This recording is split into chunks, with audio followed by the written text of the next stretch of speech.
Bonjour Patricia Bosquin-Carros. Alors une journée d'études de la FIPA est annoncée pour le 1er avril prochain.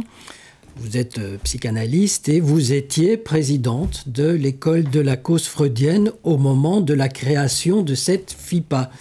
Alors première question donc, qu'est-ce que c'est que la FIPA ? Eh bien, la FIPA, vous venez de le dire, est la Fédération des institutions de psychanalyse appliquée, fondée en 2015 par l'école de la cause freudienne et qui depuis l'administre. À ce jour, on répertorie 33 institutions de ce type recouvrant le territoire de la France et de la Belgique francophone.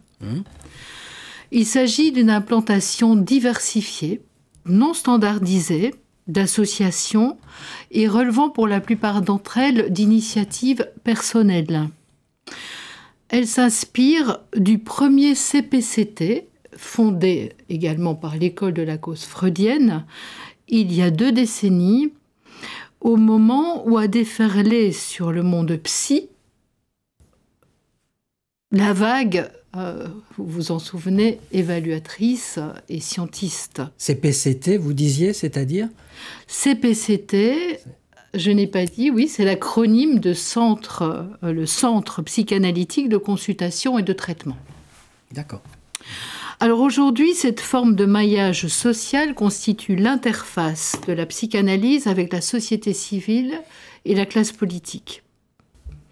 Bien que variés dans leur mode d'adresse, donc on sait par exemple qu'il y a des centres d'accueil destinés aux adolescents, d'autres centres accueillent des enfants accompagnés de leurs parents, et puis toutes sortes d'inventions d'ailleurs, autres.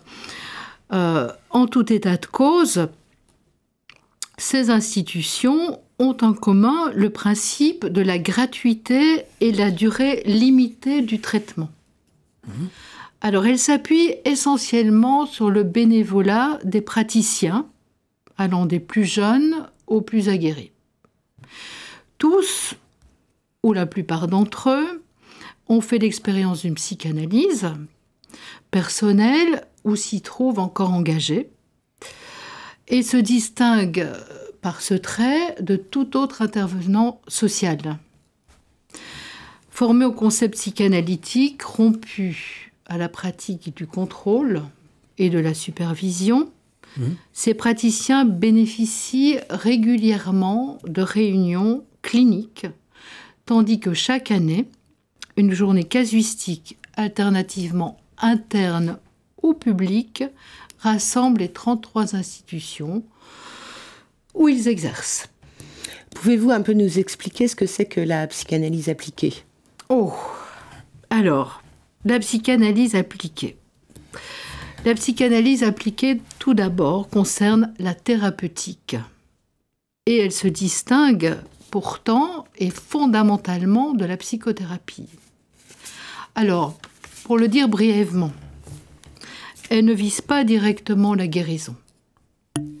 Car, comme disait Lacan, celle-ci advient de surcroît. En psychanalyse, on ne thérapie pas le psychisme, on ne cherche pas le bien du sujet. Et pourquoi ? Bien, parce que le psychanalyste, au départ de l'expérience, n'en sait strictement rien du bien du sujet. Aussi parce que sa formation requiert qu'il prenne distance de ses propres idéaux pour opérer. Par contre, c'est au sujet lui-même de découvrir quel est son bien, ou plutôt quel est son mal. Et cela grâce à la présence d'un interlocuteur privilégié qui le lui fera entendre. Ceci signifie qu'il s'agit d'en passer par une mise en forme par la parole de l'informe de la pensée consciente, mais aussi celle que le sujet parlant ignore, la pensée inconsciente. La manœuvre essentielle de l'analyste consiste alors à faire entendre à celui qui s'adresse à lui ce qu'il dit, mais aussi ce qu'il dit ou ne dit pas au-delà de ce qu'il veut dire. Et cela selon le principe où l'émetteur reçoit du récepteur son message sous une forme inversée.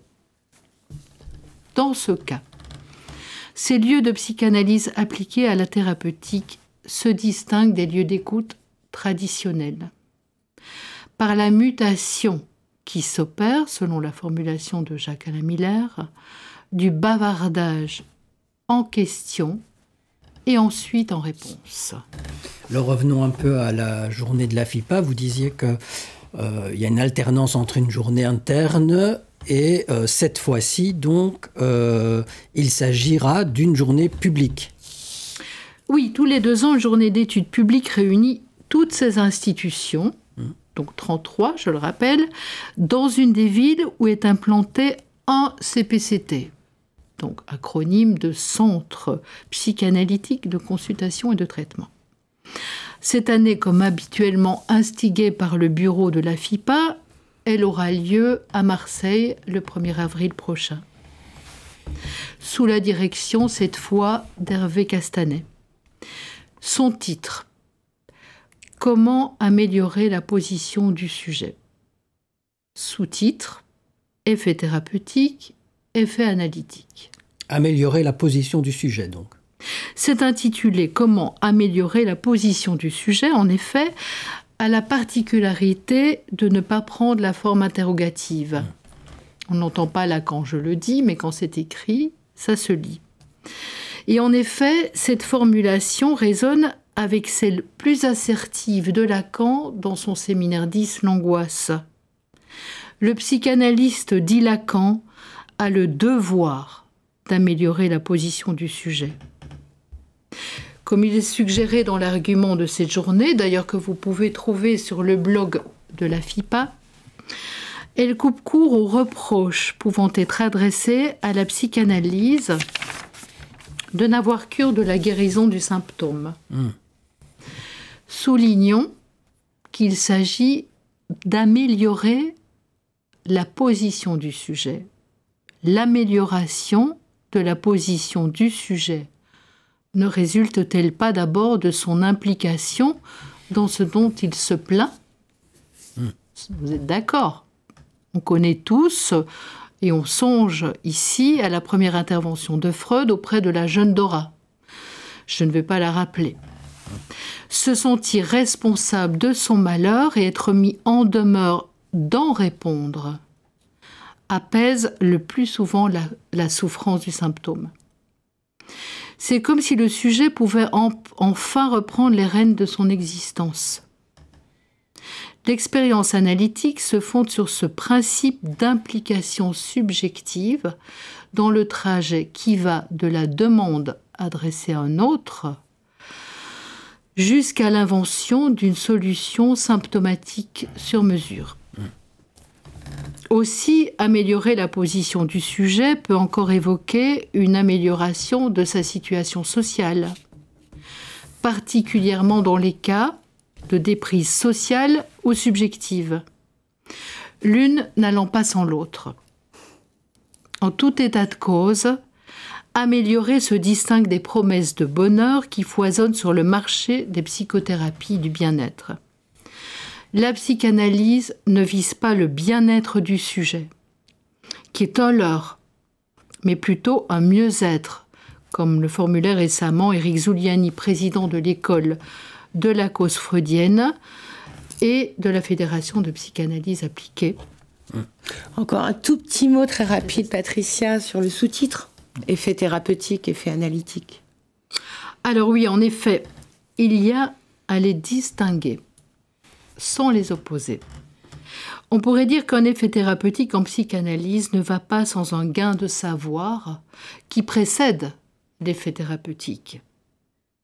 Une psychanalyse, d'ailleurs, n'est-elle pas une lutte contre le refoulement, contre le « je n'en veux rien savoir de ce qui me fait souffrir et de ce qui me fait jouir ». Dans tout gain thérapeutique, on trouve un gain de savoir, si minime soit-il. Que l'expérience analytique soit de courte durée et s'effectue dans une des institutions de la FIPA, ou qu'elle se produise dans un lieu privé à durée indéterminée.